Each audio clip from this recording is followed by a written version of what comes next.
And welcome back to the Big Rapids Cardinals pregame show, standing with Coach Ken Ingles. And Coach got a big win Monday night after having the weekend off and against a pretty good team that you guys faced. And Quinn had the big game scoring wise, Dimitri the big game rebounding wise, but Eric Boyd really played a good second fiddle role in getting his points. What did you think of the team's performance?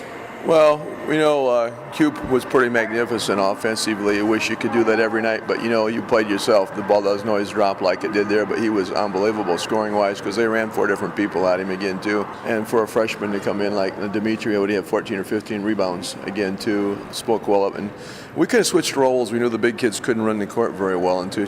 EB outran them 4 or 5 different times. We switched roles and ran D'Lo up the backside and ran him down the middle of the court so he could score. Okay, and then he did a marvelous job. And I think not that they all didn't play. D'Lo was completely exhausted. He gave up 7 inches or 120 pounds. They beat the tar out of him.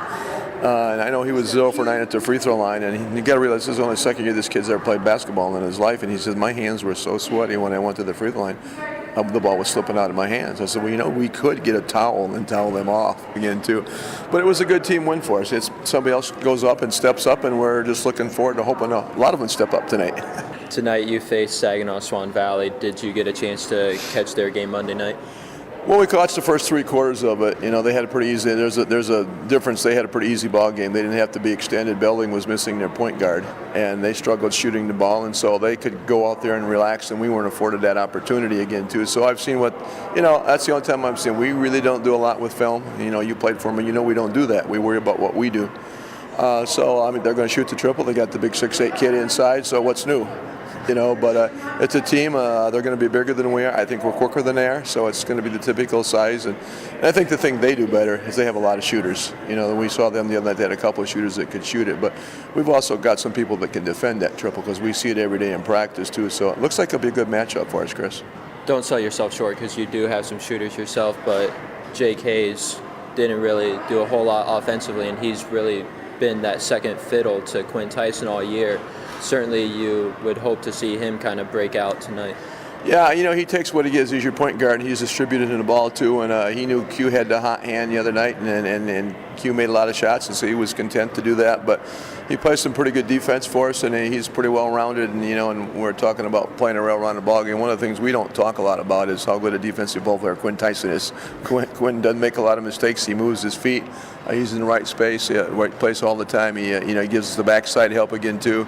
And he did a good job for us, too. So, there's that old line in sports. You do what you have to do to try and win a ball game, and that's what we've been able to do so far, and that's what we hope we can do one more time. We'd like to play one at home next week, okay? And certainly you will have that opportunity if you get the win tonight. What are some keys that you think will help you tonight in getting the victory? Well, we're in pretty good shape, okay? But this will be our 5th game in 8 days or something like that again, too. And we've been pushed a couple times, and our kids were utterly exhausted.